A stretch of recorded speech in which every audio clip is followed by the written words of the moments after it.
Hey everyone, I'm Ella, a finance blogger with 10 years in global markets to 5 minutes a day to break down macro policies, clearly help you avoid investment traps, and seize real opportunities. Lately, have you seen endless posts about the Fed cutting rates in September, but only grown more confused? Some say rate cuts equals all assets rise, so rush to buy the dip. Others warn it's a sign of economic collapse, so run for safety. In today's video, I'll break down 3 key things in plain English. Why the Fed is set on cutting rates only in September. It's not just about inflation and jobs. Whether U.S. stocks, gold, and treasuries will actually rise after the cut, historical examples are brutal, and how average investors can allocate assets to avoid losses. No fluff. Stay till the end for key tips from my exclusive rate cut asset checklist. If you find this takes practical, hit that like button first. We're diving deep, and you'll regret missing the practical insights ahead. Don't click away halfway through tilde. September is widely seen as the Fed's window for rate cuts. This cut isn't just a financial headline. It's tied to the very pulse of global markets. But before we analyze how assets will move, we need to answer a core question. Why is the Fed choosing to cut rates now? Think of the Fed as the helmsman of the U.S. economy, with interest rates as its steering wheel. If the economy overheats and prices spike, it hits the brakes, raising rates. If the economy cools and unemployment rises, it steps on the gas, cutting rates. The Fed has 2 core mandates. First, maintaining price stability, pushing inflation toward 2%. And second, maximizing employment, keeping unemployment low. Logically, these goals sound reasonable, but they often clash. Taming inflation can hurt jobs, and protecting jobs can fuel inflation. That's why Fed Chair Powell and his team are always walking a tightrope when setting policy. This year, U.S. economic data has sent clear signals to the Fed. On one hand, inflation is falling, even if slower than expected.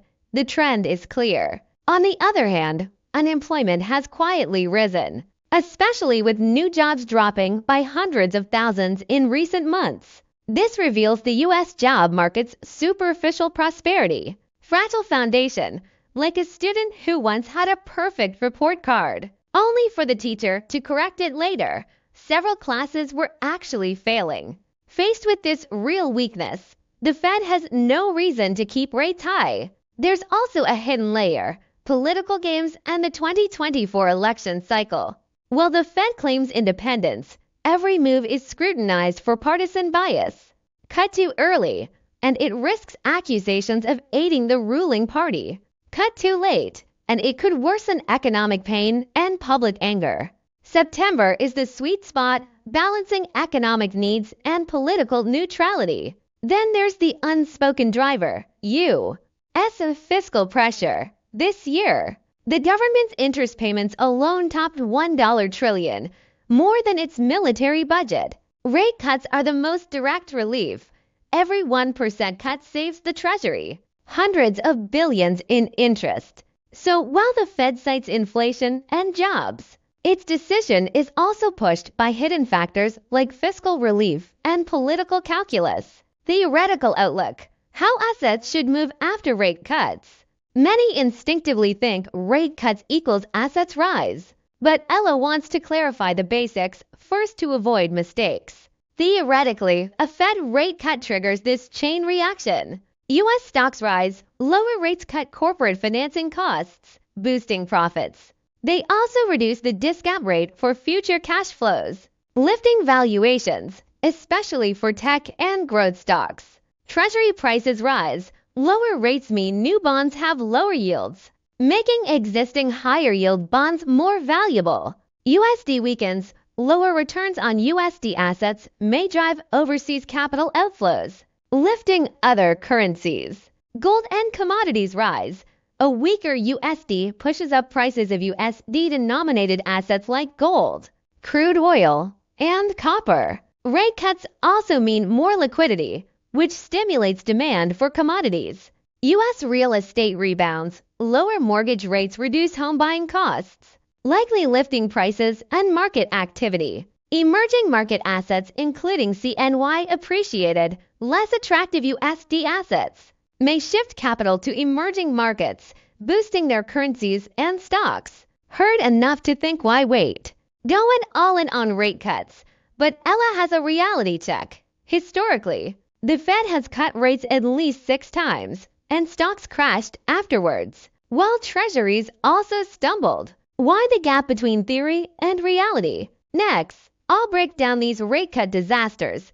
If you hold stocks or funds, listen closely. If you're worried about forgetting these pitfalls, subscribe now. I'll update real-time rate cut trends and safety guides. Don't wait till you're losing money to look for help. Historical examples. Why rate cuts sometimes crash assets. Theory seems neat, but history proves reality often defies textbooks. After some Fed cuts, stocks didn't rise, they collapsed. Treasuries weren't always safe either. 1970s stagflation. The oil crisis spiked you. The Fed wavered between cutting rates, fear of recession, and raising them. Fear of oil-driven price hikes, worsening both inflation and unemployment. The U.S. entered the stagflation era. Policy tools failed. 1987 stock crash. The Fed cut rates fast after the crash, but panic had already spread. The Dow Jones Industrial Average dropped 22% in a day, one of the few times rate cuts couldn't stop an immediate stock plunge. 2001 dot-com bubble burst. The Fed cut rates rapidly to save the market, but the bubble still popped. The Nasdaq Composite fell 75% in 2 years. This shows if the economy's problem is unsustainable business models. Rate cuts can reverse the trend. 2008 subprime crisis. The Fed slashed rates from over 5% to near zero. But U.S. stocks still halved in a year. The core issue, a broken financial system. Markets needed credit repair, not just low rates. Rate cuts couldn't stop the crisis. 2020 post-pandemic inflation backlash. The Fed cut rates to zero and launched quantitative easing, sparking historic rallies in stocks and gold. But the cost, inflation spiraled out of control 2 years later, forcing the Fed to hike rates sharply. Short-term stimuli came with quick side effects. 2023 to 2024 bond currency sell-off. After hiking rates sharply, the Fed cut slightly in late 2023, early 2024. Instead of rising, Treasury prices crashed, and stocks even saw a rate cut sell-off. Both USD and Treasuries fell. The rules changed. For decades, rate cuts meant easy money. But now they signal the economy is so bad the Fed has to act, triggering panic, not greed. History makes it clear. Rate cuts are sometimes a lifeline, sometimes a top signal. It all depends on the economic fundamentals behind the cuts. The capital game, the hidden logic behind rate cuts. Here's the tougher truth.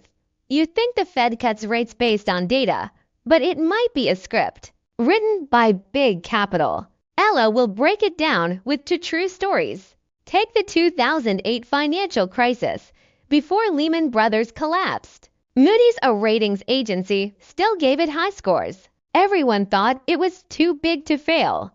But 6 days before the crisis, Moody's suddenly downgraded Lehman from investment grade to junk. Markets crashed. Notably, Buffett's fund was a major Moody's shareholder. Lehman wasn't saved, but Buffett snapped up Goldman Sachs and General Electric at low prices, making a fortune. He knew the U.S. government would abandon Lehman, but bailout core firms like Goldman.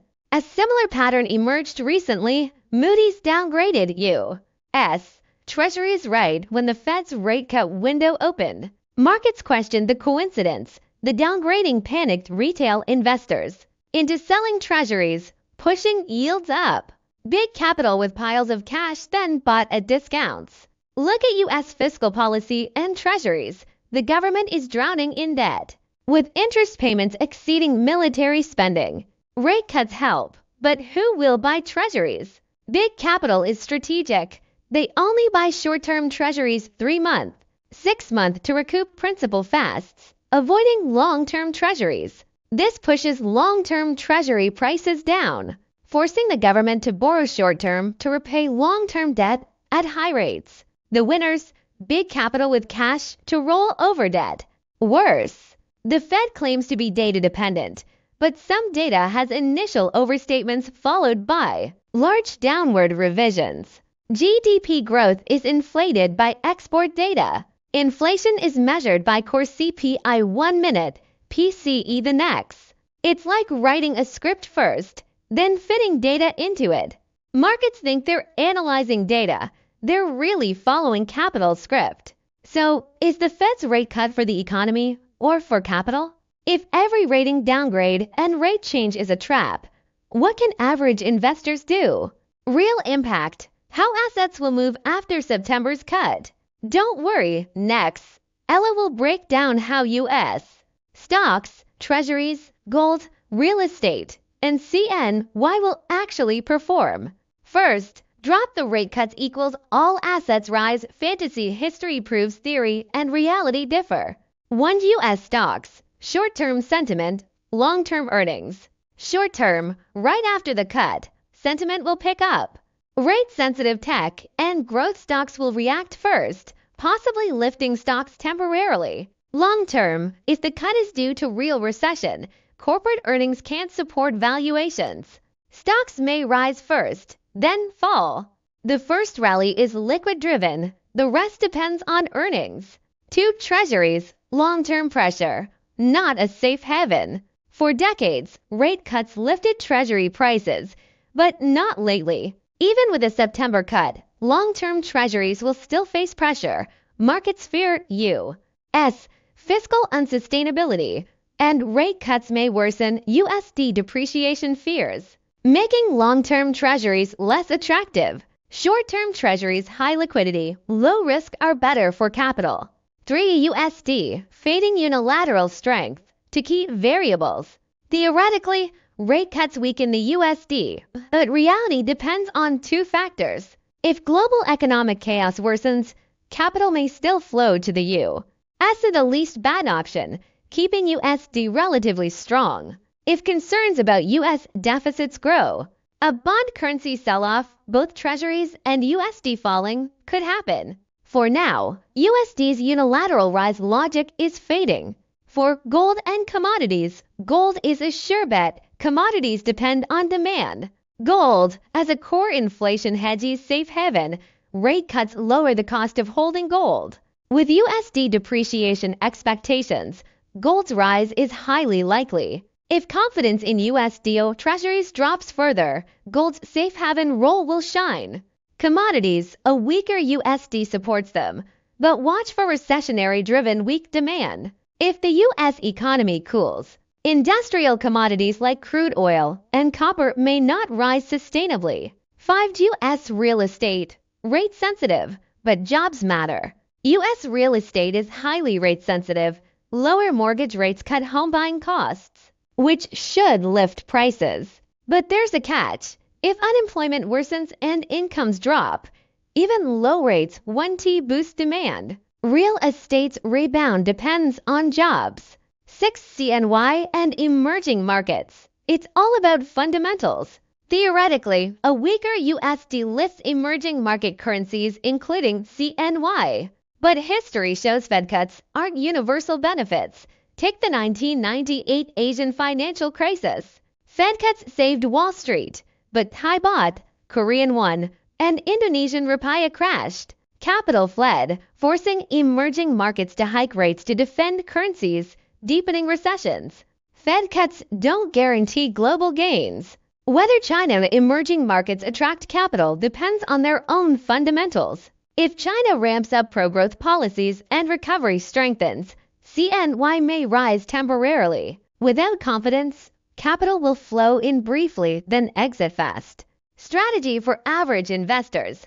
3-tier allocation to protect your assets. By now, you're probably asking, what should I do? Should I buy the dip with rate cuts? Ella's answer, don't. Rate cuts don't equal sure gains. they may signal economic trouble. Blindly going all in on one asset could lead to heavy losses. Countless investors thought rate cuts were free money, only to lose their principal. Here's Ella's 3-tier asset allocation strategy for average investors. It works whether assets rise or fall. 1. Safe base 50% minus 60% of your money. Put funds in liquid tools like Treasury reverse repos, money market funds, and short-term bond funds. This ensures you can access cash anytime, no forced selling during volatility. Tube stable returns 30% minus 40%. Choose dividend ETFs, blue chip funds, or high-grade corporate bond funds. These have stable cash flow and low volatility. Rate-driven valuation gains will bring steady returns. They're your portfolio's backbone. 3-year opportunity position 10% minus 20%. This is where you catch rate-cutting gains. Gold ETFs or emerging market ETFs, pick those with strong fundamentals. Keep the position small. Treat it as a bonus, not a lifeline.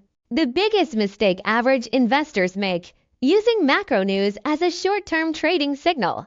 Investing isn't about who acts fast. It's about who survives long. The key isn't guessing if the Fed will cut rates. It's building a portfolio that protects your assets in any policy environment. Today, Ella broke down the Fed's September rate cut, its drivers, historical traps, capital gains, asset impacts, and your strategy. The core, rate cuts aren't a signal. They're a mirror to how the economy is really doing and what capital is up to. If this clarifies things, like and save this video. You'll need it when adjusting your portfolio. Haven't subscribed yet? Hit subscribe. Next video, I'll teach you how to check Treasury holdings data to avoid capital traps, and how to pick crash-resistant gold ETFs. Practical tips you can use. Miss it? Miss out on gains. Let me know in the comments. Do you think gold or U.S. stocks will rise first after September's cut? Which asset worries you most? U.S. stocks, treasuries, funds? Let's help each other avoid losses. Finally, follow Ella to 5 minutes a day to understand global finance and make your investments lose less, earn more.